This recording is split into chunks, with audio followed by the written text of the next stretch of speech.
윤동주를 끝으로 해가지고 일제강점기 시 마치고요. 광복 이후. 자, 첫 번째 작품이 신석정의 꽃덤불, 정말 많이 나온 시입니다.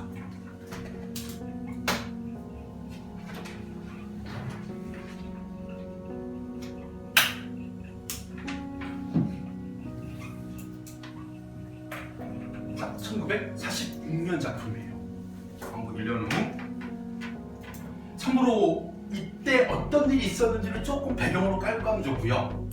참고로 이게 우리 뭐 모의고사나 수능이 나오게 되면 보기 지문에 이런 게 많이 나와요.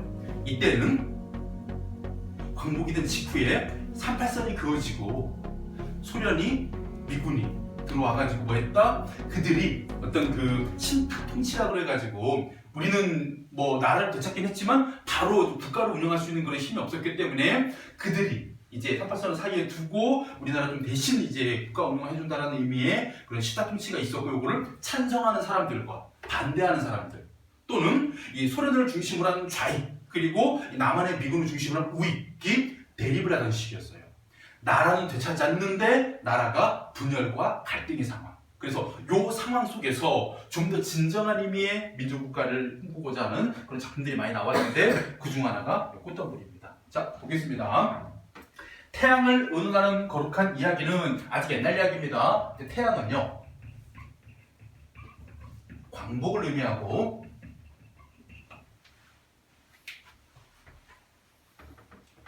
이런 거룩한 이야기는 항상 태양을 등진 곳,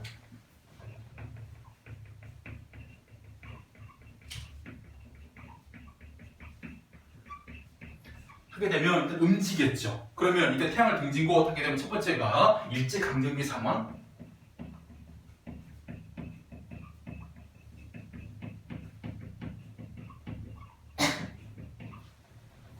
그리고 두 번째 의미가 뭐? 보이지 않는 곳.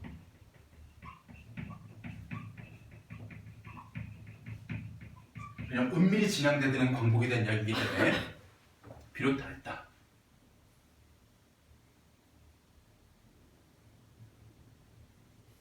달빛이 흡사, 비 오듯 쏟아지는 밤에도, 이때 밤, 태양이 뜨지 않는 것이죠. 일제강점기.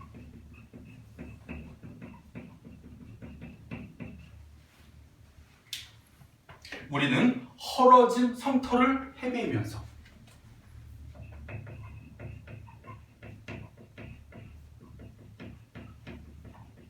그러니까 성터가 헐렸다라는 것은 빼앗긴 조국을 의미하고 빼앗긴 국토,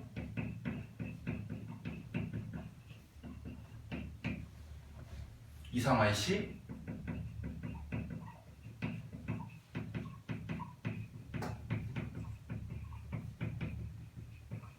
바로 빼앗긴 들에도 복노는가의 그대 들, 이 빼앗긴 들과 여기에 있는 헐어진 성터가 유사함이죠.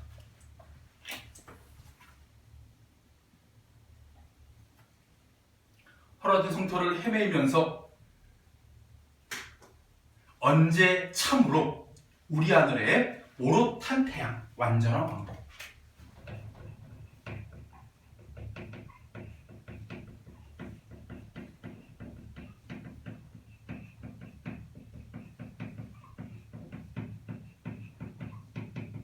그냥 태양이 아니라 오롯한, 완전한. 무엇이겠냐고? 그 다음에 괄호를 묶을까요? 가슴을 쥐어뜯으며 이야기하며 가슴을 쥐어뜯지 않았느냐, 이 부분.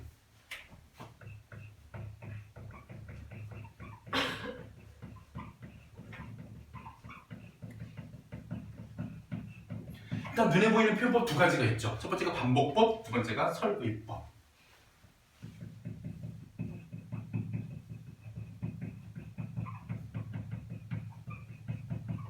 반복과 설의를 통해 가지고 바로 광복이라는 염원을 표출하고 있는.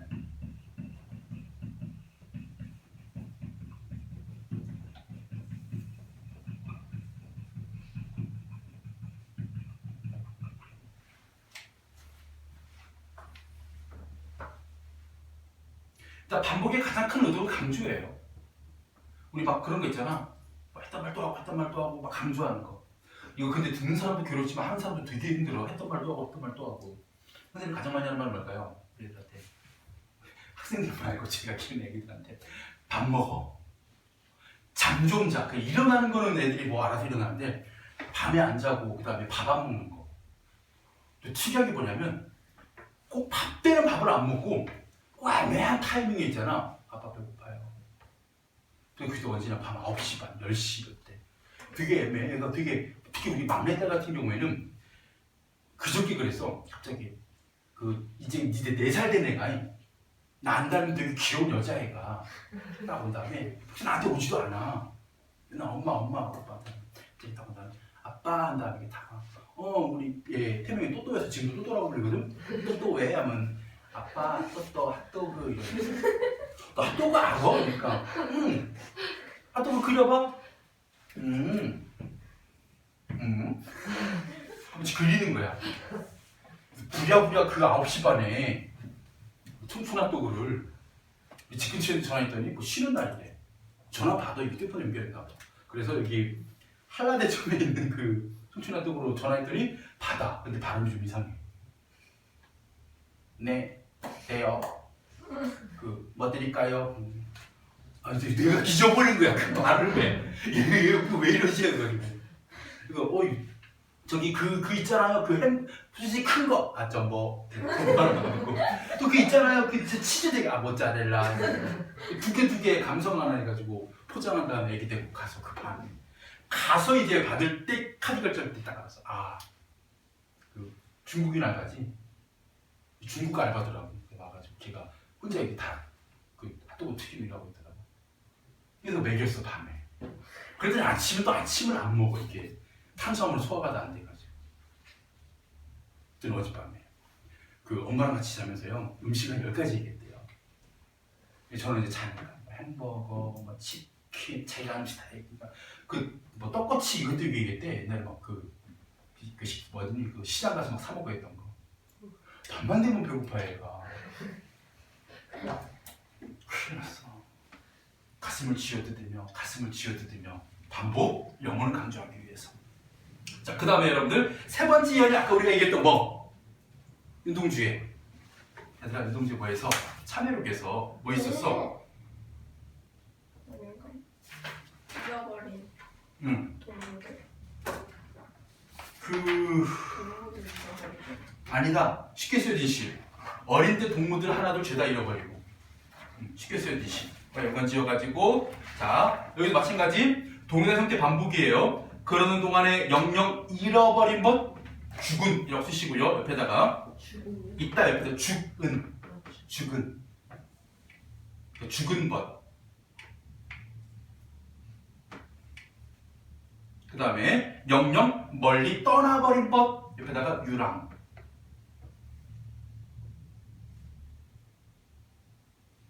몸을 팔아버린 것. 변절. 마음을 팔아버린 것. 전향. 그러니까 변절은요 이게 있어요. 생각은 아닐지 몰라도 행동은 그냥 앞잡이가 되는 거. 그리고 전향은요 행동을 하지 않아도 아예 생각 자체를 바꿔버린 사람이에요. 어떤 경우가 있냐면 우리 그 6.25 전쟁이 끝나고 나서 우리나라의 그 거제도에 그 포로 수용소가 있었거든요. 그래서 이 포로 수용소 안에 있는 그 북한군들 있잖아요. 이 북한군들 상대로 해가지고 국제 포로 협정에 의해 가지고 그 북한군도 오고 그 다음에 남한의 군사도 동시에 그 포로 수용소에 온 다음에 뭐 했냐면요 그 북한 병사들에 대해 가지고 포로 인도 송환 해가지고 북한으로 데리고 갈지 남한에 남길지 했을 때 북한으로 안 가고 나는 그냥 여기 남겠다, 이 자유대한민국에 남겠다 한 사람들은 이 전향한 사람들이죠. 북한의 사회주의 공산주의에서 자유민주주의로 이제 자신 뜻을 바꾼 사람들. 밑에 전향이라는 얘기는 좋은 의미는 아니에요. 바로 일제의 마음을 팔아버린 법. 했을 때 3면에 이 동일한 형태의 네 문장은 전부 다 이 비극적 상황을 보여주는, 일제강점기 비극적 상황을 보여주는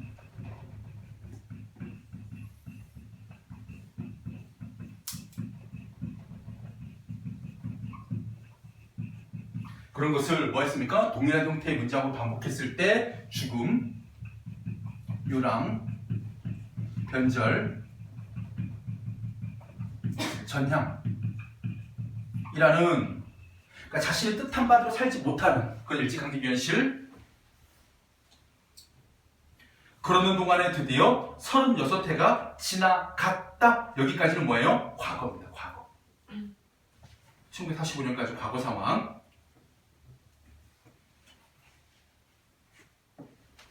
그러니까 1년부터 4년까지는 과거의 모습이고요. 그 다음에 5년은 현재죠.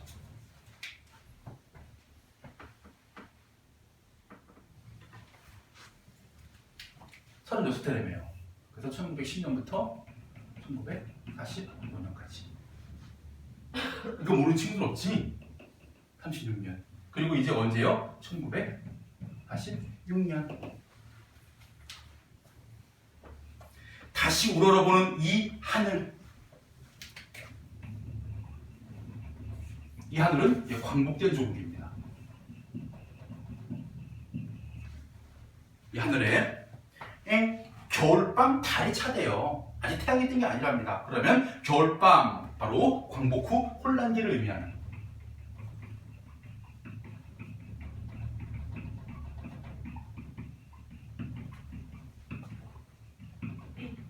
그리고 광복 후 혼란의 가장 대표적인 양상이 바로 좌우익의 대립.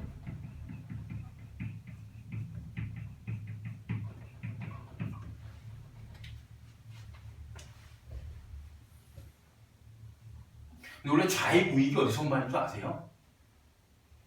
익이 뭐예요? 익.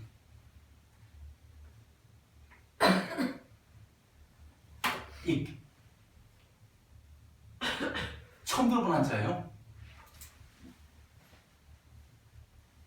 날개. 왼쪽 날개, 오른쪽 날개 의미하는 거예요. 근데 만약에 왼쪽 날개만 막 하게 되면 그죠? 방향 쏠리고 오른쪽 날개만 방향 쏠리고. 그러니까 성향이에요. 그러니까 어떤 조직 국가 같은 게 발전하려면요. 그러니까 옛것에 대한 어떤 그 보수와 앞으로의 발전에 대한 진보가 균형이 잡혀야 이게 제대로 발전되거든요. 이게 옹고지신이에요, 그게. 우리가 많이 오해하고 있는 것 중 하나가 진보와 보수에 대해서 되게 오해하는 게 뭐냐면요. 많은 사람들이 진보 세력의 사람들이 보수를 수구라고 오해하고요. 보수의 사람들이 진보를요 급진으로 오해해요. 원래는 진보와 보수는 좋은 겁니다. 쉽게 말하면 옛것과 새로운 것 있잖아요. 그랬을 때 보수는요 옛것을 한 60, 새로운 것을 40. 진보도 마찬가지 옛것을 40, 새로운 것을 60. 그러니까 약간의 어떤 비중의 차이일 뿐이에요. 수구 뭔 소리야? 그냥 우리 갓 쓰고 수영 기르고 가마 타고 막 한복 입고 백대빵 싹 다 갈아엎어버려 레볼루션 하면서 빵대백 이런 게 이렇게 오해하고 있는 거예요. 그럼 이 사람들 무슨 뭐라고 생각해요? 니네 이제 어른도 못 알아보고 이제 막 니네 잘났다고 젊은 것들은 말이야 이렇게 오해하고 이 사람들이 뭐라고 생각해요? 우리 그 되게 안 좋게 막 하는 말 있잖아요. 꼰대. 꼰대 또 혹시 틀딱이라고 들어봤어요? 틀딱? 막 틀리 딱딱거리는 할배들 뭐 이런 그 그러면서 막 할배들 집에 들어가서 경로당과 장기나 두세요. 뭐 저기 정치 끼려고 이런 식으로 서로 막 원래 이렇게 있어야 돼요. 왼쪽 날개 오른쪽 날개가 균형을 잡아야 돼요.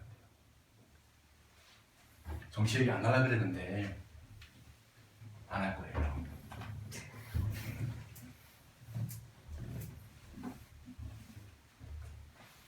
자, 그래서 겨울밤 달이 아직도 차거니 오는 봄에 이때 봄이 바로 진정한 의미의 광복입니다.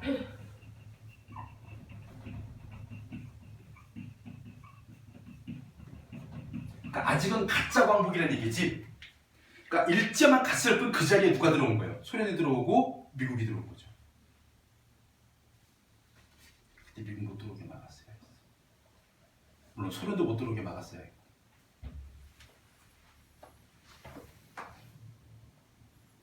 분수처럼 쏟아지는 태양을 안고 그 어느 언덕 꽃덤불 제일 중요합니다. 이 시의 제목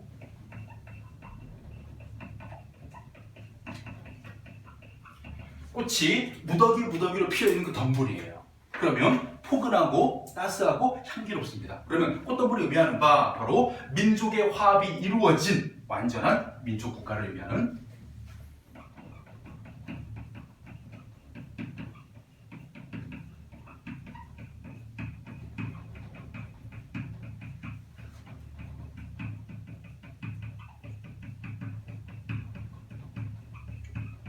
쉽게 말하면 좌우익의 대립이 사라짐. 우리가 주권을 갖고 우리 스스로 우리의 권한을 행사하는 진정한 의미의 나라.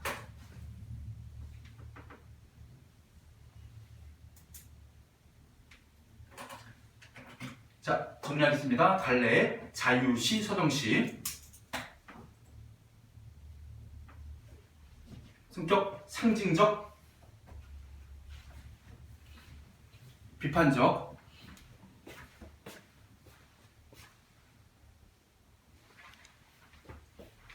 서술적. 이게 좀 서술적 성격이 있어요. 이야기하듯이 서술적, 마지막 독백적.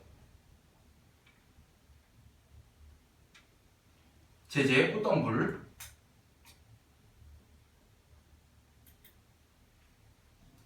특징 1번입니다. 시간의 흐름에 따른 시상전개. 시간의 흐름에 따른 시상전개.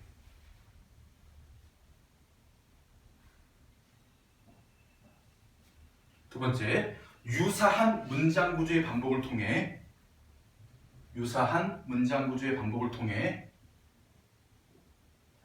운율 형성.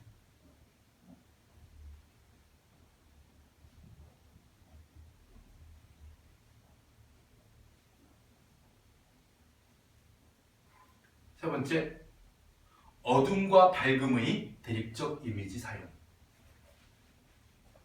어둠과 밝음의 대립적 이미지 사용.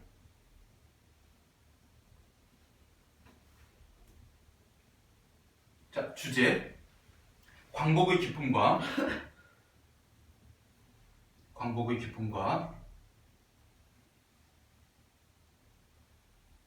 새로운 민족국가 건설의 소망. 새로운 민족국가 건설의 소망.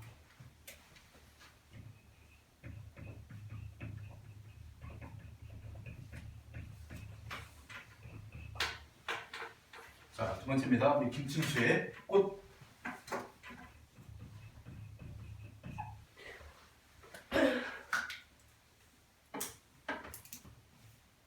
우리 김충수 시인 같은 경우에는요, 뭐 일제강점기라든가 혹은 뭐 6.25 전쟁이라든가 뭐 독재라든가 현실과는 약간은 좀 떨어져 있는 보이는 시인이에요. 그래서 이 시인 같은 경우에는요, 원래 시 성향 자체가, 그러니까 쉽게 말하면요, 되게 뭐라고 표현하냐면 좀 철학적이고 좀 관념적인 시를 많이 썼기 때문에 약간은 시대하고 좀 상관성이 좀 떨어지는 시이기 때문에요. 그래도 여기다가 집어넣어서 볼만한 의미가 있기 때문에 꽃이라는 시를 지금 넣어서 설명을 해보겠습니다. 자, 먼저 내가 할 때 인식의 주체인 내가 그의 이름을 불러주기 전에 그 인식의 대상,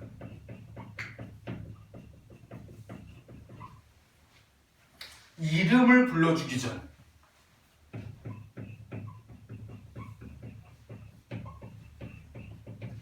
바로 대상을 인식하기 전,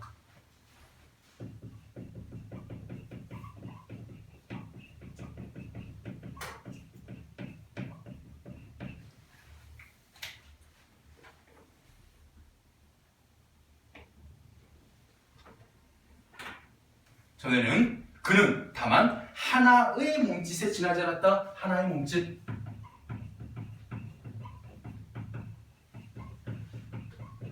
하게 되면 바로 무의미한 존재, 의미가 없는 존재.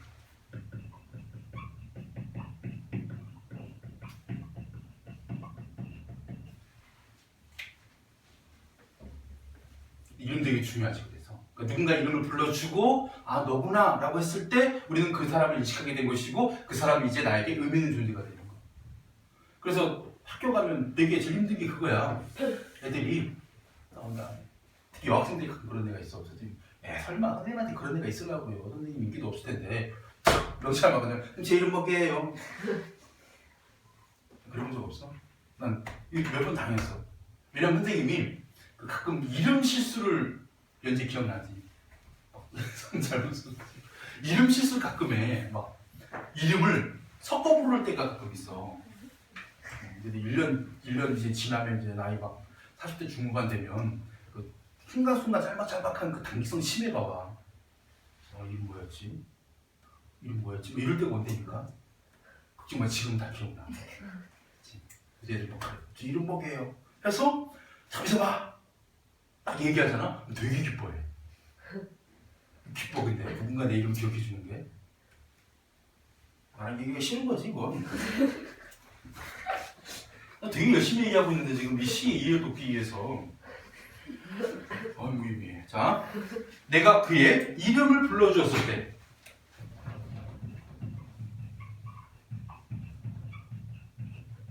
자, 이름을 부르기 전, 대상을 인식하기 전이고요. 이름을 부른 거 뭐 한 겁니까? 대상을 인식할 때.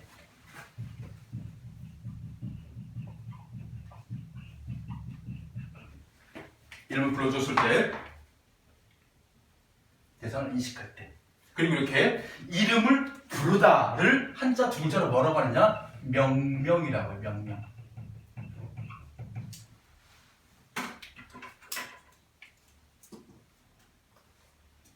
이름을 부르다. 명명. 그래서 이때 명명은요, 뭐 하는 거냐? 대상을 인식하는 것만이 아니라 존재의 의미를 부여하는 것이죠. 존재의 의미를 부여하는 행동입니다. 만약에 여러분들이 새로운 물건을 만들고 새로운 것을 발견해냈습니다. 그럼 제일 먼저 뭐부터 할까요? 이름부터 붙이죠. 아이가 처음 태어났어요. 뭐부터 해요? 이름을 지으러 가요. 뭐 직접 짓기도 하고 이런 것처럼 뭐 살다가 이름 바꾸기도 하고. 그 얼마 전에 그 무물보 거기 보니까 어떤 의뢰인 하나가 왔는데 이 여자가 한 30년 정도를 박근혜라는 이름으로 살아온 거야. 저 그거 봤어요. 봤어? 네. 그래서 그동안은 이게 크게 뭐 안 하고 그냥 살아왔는데 그러니까 최근에 아니라 몇 년 전에 안 좋았잖아. 그 다음부터 갑자기 자기 이름을 이제는 바꿔야 되겠다라는 막 그렇게 하고 오더라고. 근데 난 이름을 바꾼다는 게 되게 얼마 전에도 우리 그 장모님이 야 김성모 우리 이름 바꿔볼까? 왜 느닷없이 갑자기 왜? 아니 그게 사람이 그 팔자 사주팔자 이런 거 이미 태어나버린 자기 태어난 연월 일시 뭐 손금 외모를 바꾸는구나. 못 바꿔도 이름은 바꿀 수 있지 않아요? 사람의 마음대로 바꿀 수 있는 운명 하나가 이름이래. 내 이름 바꿔보죠. 저 지금 행복한데 왜 굳이 이름 바꾸냐고. 이름 바꿔서 잘 풀린 사람 많다고. 그건 진짜 이름 바꿔서 안 된 사람도 있을 거 아니야. 잘 된 사람들만 나 이름 바꿔서 잘 됐어 막 하지 이름 바꿔서 안 됐어 라고 자랑하지 않기 때문에 내가 보기엔 일부의 경우를 가지고 이름 바꿔볼까? 뭘로 바꿀까? 벌써 설레발이야. 나 저희 아버지가 돈 주고 지은 이름 좋은 이름은 아닌데 입이 정 들어버려가지고 42년 동안 43년 동안 정 들어가지고 그 생각이 드는 거야. 애들이 선생님이 이제부터 이름 바꿨어. 이 이름이 하게 되면 애들이 좀 뭐 할까봐 전혀 안 오고 바뀐 이름들 보면 되게 그렇잖아. 내가 지은 이름은 43년 전의 감성이란 말이야. 내 이름은. 그럼 2020년의 감성으로 이름을 지을 거 아니야. 선생님도 지금 딱 봐도 뭔가 중년에 뭔가 이제 아저씨인데 이름은 그치? 자, 명명, 존재의 의미를 부여하는 것이고 여기서 제가 설명드릴 작품 하나가 있어요. 여러분 나중에 기회 되면 만날 겁니다. 김진섭의 명명철학 이라는 수필. 되게 재미없어요. 제 위에서는 교과서 실려 있어가지고 어쩔 수 없이 가르쳤는데 이 작가에게는 죄송하지만요 되게 재미없었습니다. 딱 재미있는 구절 하나 있었어요. 그러니까 이름을 지어야 되고 이름이 가진 힘과 이름. 예전에 그 어떤 작은 나라였어. 내가 알기로는 거기가 옛날 로마랑 싸웠던 나라가 어디였지?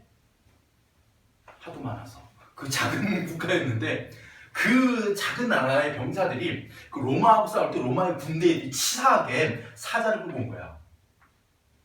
사자를 먼저 푼 거야, 전쟁터에. 그래서 막 며칠 굶주린 사자를 탁 풀어가지고 그 적진으로 돌진하게 해서 이제 사기가 떨어지고 막 사자에 공격당한 군사들을 향해 가지고 막 활 쏘고 막 창 던지고 해가지고 이게 로마의 그 병법 중 하나였대. 그래서 사자들이 막 뛰어오는 거야. 그래서 사자를 처음 본 이 작은 나라의 병사들이 장군에게 물어볼 거야. 장군님, 저기 뛰어오는 저 짐승이 무엇입니까? 만약에 장군님, 야, 큰일 났다 얘들아, 저거는 동물의 왕 사자다, 라이언 킹 했으면 다 쫄아가지고 도망갔을 거 아니야. 근데 그때 장군이 뭐라고 했냐? 저건 개다. 로마의 개다. 좀 잘 먹어서 큰 개다. 개야, 개 때려잡아 했더니 사자를 두려워하지 않고 굶주린 사자에게 창을 던지고 칼을 뽑아가지고 그 사자를 무찌르자 로마의 군사들이 상대적으로 오히려 겁을 먹었대요. 사자를 두려워하지 않고 죽일 수 있는 저 용맹한 군사들을 우리가 이길 수가 없대요. 이름 하나요. 사자다라고 했을 때와 개야, 또 개 했을 때 그 차이. 이름 되게 중요하잖아요. 그래서 그 이름, 바로 존재의 의미를 부여하는 행위라는 것. 자, 그랬을 때 이름을 불러줬을 때 그는 나에게로 와서 뭐가 되었다? 꽃이 되었다.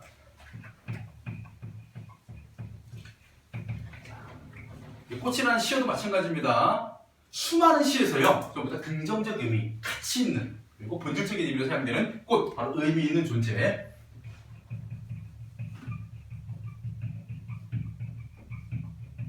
선생님의 기억 속에서 꽃이라는 시어가 나쁜 의미로 쓰인 시가 딱 하나가 있어요.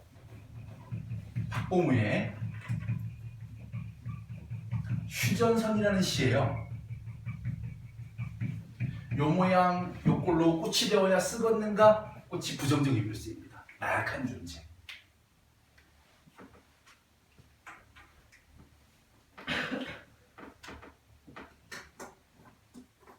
그러니까 선생님들의 어떤 문제 출제 회로가요 이래요. 김수세 꽃을 가르쳐야만 해? 요게 출제돼야만 해? 그러면 요거 낼 때 김수섭의 명문철학이 떠오르고요. 그러니까 제 개인적인 감수성이 아니라 그냥 우리 선생님들 같은 연령대에서 그동안 쭉 국어를 가르쳐왔던 그런 기억을 더듬어 보면요, 이런 게 떠오르는 거예요. 다음 중 밑줄 꽃과 어떤 속성, 대상에 대한 인식이 다른 하나를 골라 말하게 되면 되게 꽃을 긍정적 의미로 보고 매화가 나올 수도 있고 국화가 나올 수도 있고 가치고 예사적인 존재, 의미의 존재가 나오겠지만 박보모의 휴전선이 꽃 나오게 되면 이때는 여러분들 아닌 거예요. 근데 만약에 우리가 이 시를 배운 적이 없는 상태에서 선생님 설명도 안 들은 상태에서 어떻게 골라냅니까? 하게 되면 우리 시어의 의미는요,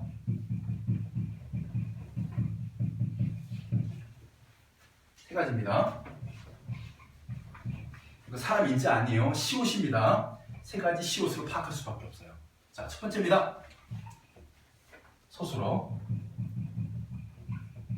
두 번째, 수식어. 세 번째, 전체적인 상황.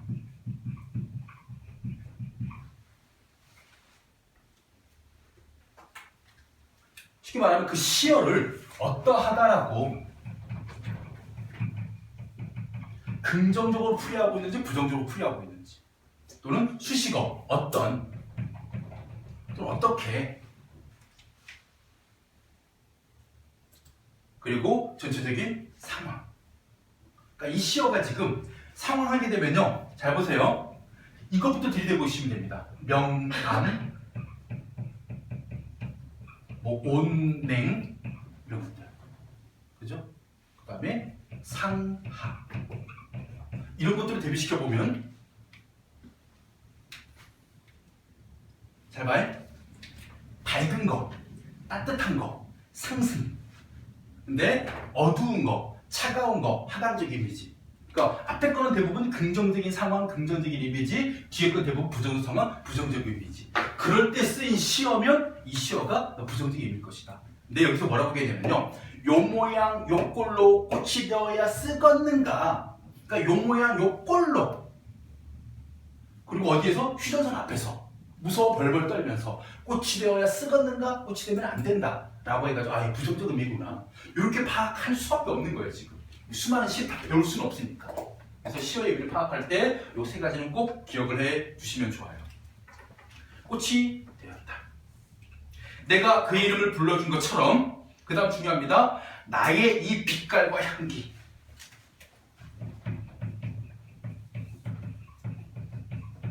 그러니까 자신만이 지니고 있는 빛깔, 자신만이 지니고 있는 향기입니다. 바로 그 존재만이 가진 개성적이고 본질적인 가치.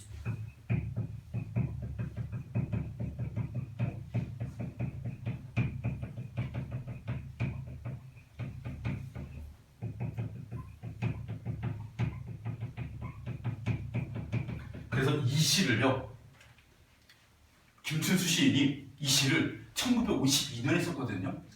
몇 년 전이야 이거? 70년 전에 썼어요.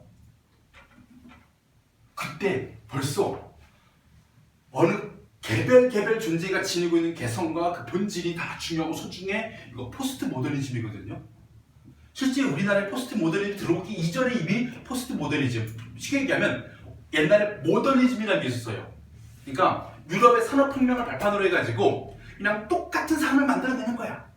공장에 가서 똑같이 나사줄 사람, 똑같이 드릴 할 사람 뽑아가지고 그냥 똑같은 교육, 획일적 교육 강요하다가 이것이 인간을 어떤 도구로 전락시키는 그런 안 좋은 철학이다 해가지고 반대해가지고 개인의 개성을 존중하고 그다음 재산국가를 이제 인정하고 여성의 삶을 인정하고 환경을 중시하는 게 포스트 모더니즘이거든요. 여기 우리나라 들어온 게 최근에 30년밖에 안 돼요.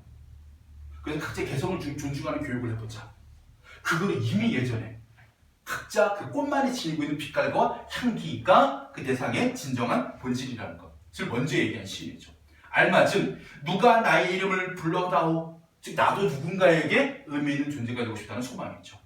그에게로 가서 나도 그의 꽃이 되고 싶다. 우리들은 모두 무엇이 되고 싶다. 이때 무엇? 그리고 밑에 내려가 보면요. 너는 나에게, 나는 너에게 잊혀지지 않는 하나의 눈짓이 되고 싶다. 이때 무엇과 눈짓은 전부 다 이 상호 의미 있는 존재입니다. 상호라면 서로죠. 상호 의미 있는 존재.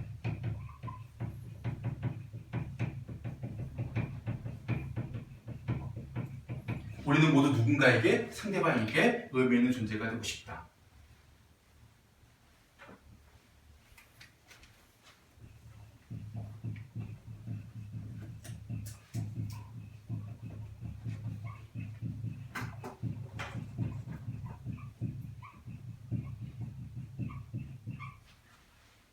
2019년 EBS 수능 특강 독서지문에 나오고 모의고사 연계됐던 지문이었거든요. 악셀 호네트라는 독일의 철학가의 인정투쟁. 현대사회는 인정투쟁의 사회이다. 그러니까 내가 타인에게 어떤 존재로서 인정받고자 하는가. 이 글에요. 첫 부분 이런 말을 합니다. 사람은 배부르다고 행복하지 않다. 사람은 좋은 옷을 입었다고 행복하지 않다. 내가 누군가에게 이 존엄성을 인정받을 때 진정 행복하다. 그러니까 인정받고자 하는 욕구 있잖아요. 인정 욕구를 다루는 거예요. 그래서 요 내용을 얘기할 때 요 시가 살짝 언급이 될 수도 있어져요. 그래서 그때 모의고사 지문에서 욕이 나올 때 뭐가 있었냐면 내가 누군가에게 의미 있는 존재로 이름이 불려지고 가치 있는 존재가 되는 것이 바로 인정받는 거다 해가지고 이게 연계되는 지문 중 하나였답니다. 그래서 문학이 문학으로 끝나지 않고 이제는 우리가 어떤 철학지 문학으로 연계될 수 있는 요소가 크기 때문에 이제는 이렇게 폭넓게 이해하셔야 되고, 제가 기억하고 있다는 얘기는요, 학교 선생님들도 자꾸 여기 실려 있어요. 지금 이 교수님 독서에 그죠? 수준이 돼가지고 이 선생님들이 이제 뭐 2학년으로 내려오실 수도 있고 뭐 3학년에 계속 계실 수도 있고 1학년 내려올 수도 있고, 그리고 3학년 선생님만 EBS 수능특강을 보는 건 아니에요. 1, 2학년 선생님도 다 보기 때문에 되게 중요한 철학이거든요. 현대 철학에서. 그래서 여러분들이 이것도 좀 알아두시면, 요즘 우리는 누군가에게 인정받고 살고자 한다는 그런 욕구에 대한 이야기죠. 그걸 다뤘고 되게 의미 있는 바도 컸기 때문에 제가 김춘수의 꽃을 지금 언급한 겁니다. 자, 갈래 정리하겠습니다. 자유시, 서정시.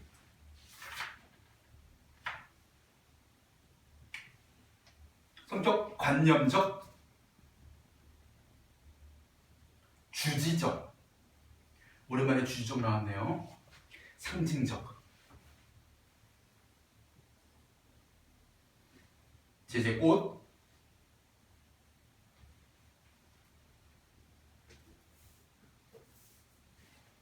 자, 특징 특징입니다. 간절한 어조로 사용하여 소망을 드러냄. 간절한 어조로 사용하여 소망을 드러냄.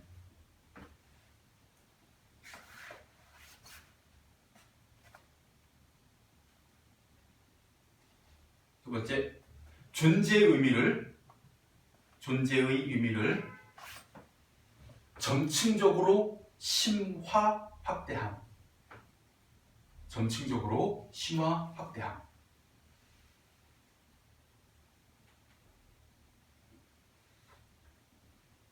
세 번째, 사물에 대한 인식론과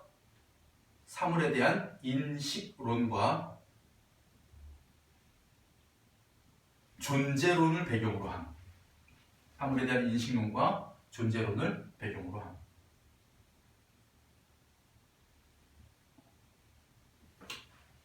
주제, 존재의 본질 구현에 대한 소망. 존재의 본질 구현에 대한 소망.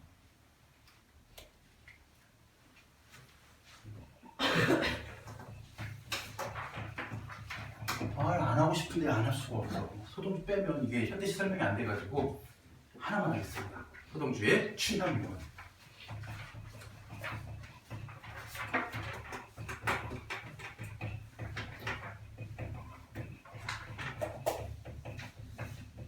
취남이 말. 시는 되게 빨리빨리 해석이 될 거예요. 중요한 거 뭐냐? 서정주 시인에 대해서 변절한 거 빼버리고 그냥 문학으로만 설명할게요. 서정주 시인의 특징입니다. 첫 번째, 바로 한국의 전통적인 설화나 옛날 이야기, 소설의 모티프를 차용을 상당히 많이 해요.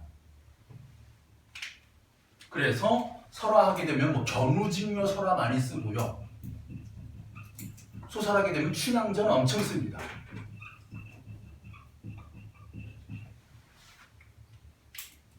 그래서 서정주 시 중에 춘향유문 말고도요, 뭐 추천사라고 해서 향단아 그네를 내어비라는 요 시도 전부 다 춘향이를 모티프로 활용한 거.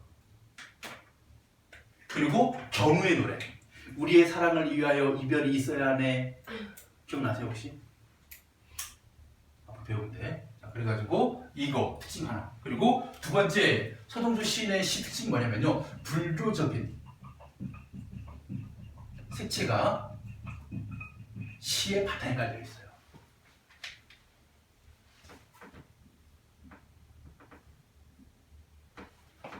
그래서 되게 한국적인 시를 많이 썼다고 해가지고 인정받고 있는 시입니다. 1955년 작입니다.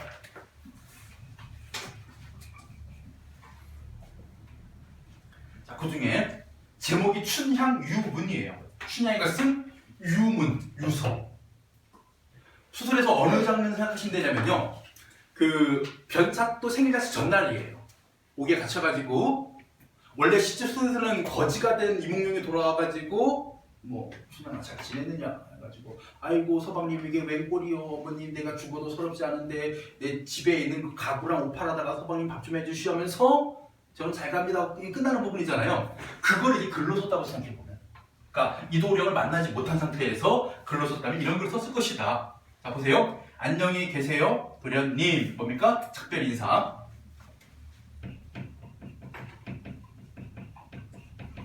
일종의 유언이고요. 특히 도련님 하는 부분에서 화자가 춘향이구나.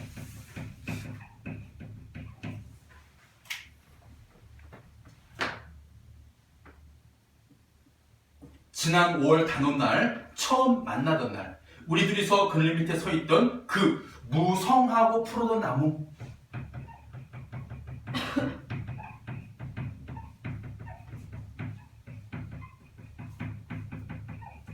바로 이몽룡을 비유한 표현으로, 이몽룡이 무성하고 푸른 나무 같다는 얘기죠. 그리고 이 나무를 통해 가지고 뭐합니까? 처음 만나던 단오날을 떠올리고 있기 때문에 과거 회상의 매개체.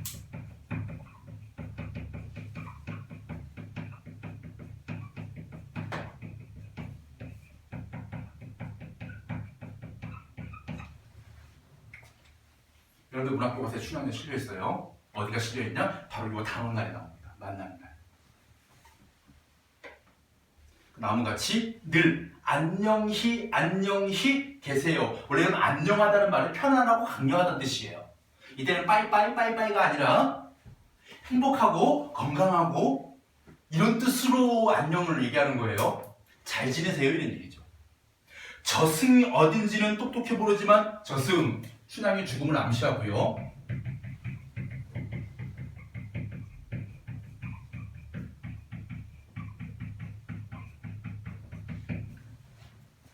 저희 곧 죽을 것 같아요. 변화도 저는 장난 아니에요. 그 다음에 가로쳐 보세요. 어디? 춘향의 사랑보다는 오히려 더 먼 딴 나라는 아마 아닐 것입니다. 죽음이 딴 나라는 아니래. 뭐보다 춘향의 사랑보다 더 먼 딴 나라는 아니다라는 얘기는 뭐하고 있냐면 죽음과 자신의 사랑을 비교하고 있는 겁니다. 그래서 죽음보다 더 큰 춘향의 사랑을 직접적으로 표현하고 있는데요.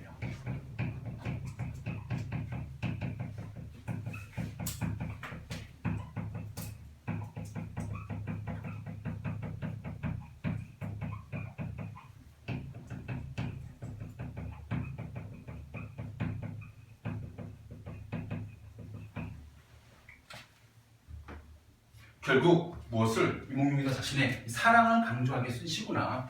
죽어서도 저는 이몽룡 당신에 대한 사랑을 잊어버리지 않습니다. 천길 땅 및 지옥이고요. 천길 땅 및 지옥. 즉 검은 물로 흐르거나 이때 검은 물 하게 되면 춘향의 분신으로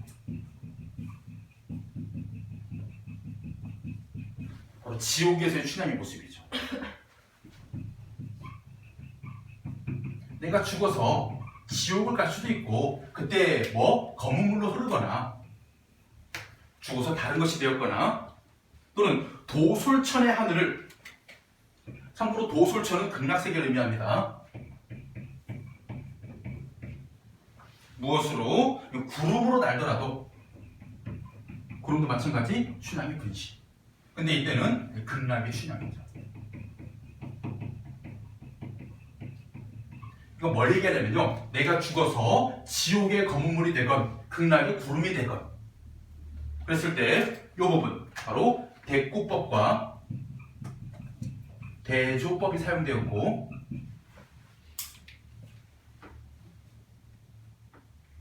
이렇게 죽어서 지옥으로 가건 극락으로 가건 그건 결국 도련님별 아니에요. 이때 도련님별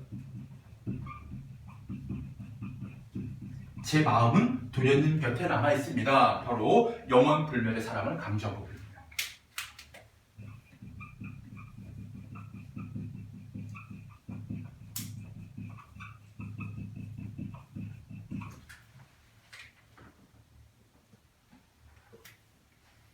더구나 그 구름이 소나기가 돼요. 아까 극락의 구름이 극락의 춘향의 모습이에요. 이게 뭐가 되어서 다시 비가 되어 내립니다. 소나기가 내린 소나기는 바로 이승으로 환생한 춘향을 의미하고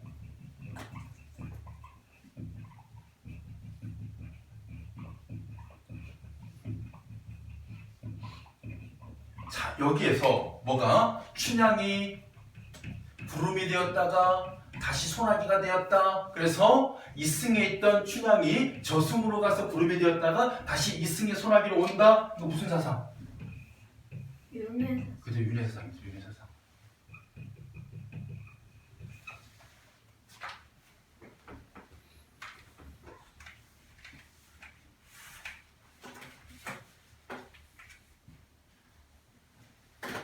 이승으로 와서 소나기가 되어 퍼부을 때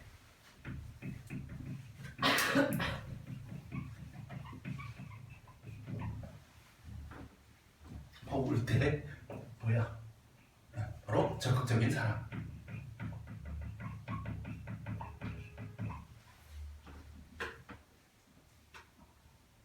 춘향은 틀림없이 거기 있을 거예요. 거기가 어딜까요? 도련님들. 그러면 바로 영혼불멸의 사랑을 다시 강조한 거죠. 그래서 춘향전의 모티프 하나를 또 가지고 와가지고 영혼불멸의 사랑을 강조한 시, 우리 춘향입니다. 자, 정리하겠습니다. 갈래, 자유시, 서정시.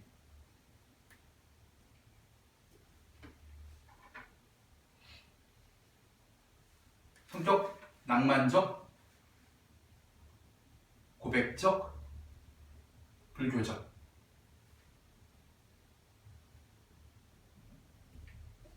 자, 제제 춘향의 유언.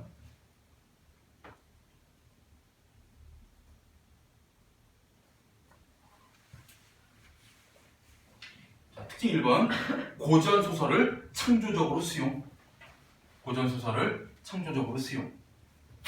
아까 얘기했던 건 첫 번째야. 고전 소설을 창조적으로 수용. 두 번째가 불교적 윤회 사상. 불교적 윤회 사상. 진 얘기는 안 할게요. 이게 사용됐다는 것 뿐입니다. 세 번째가 대화체 진술의 유언 형식. 대화체 진술의 유언 형식.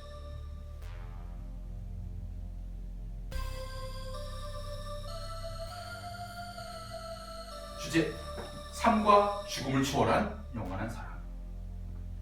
삶과 죽음을 초월한 영원한 사랑.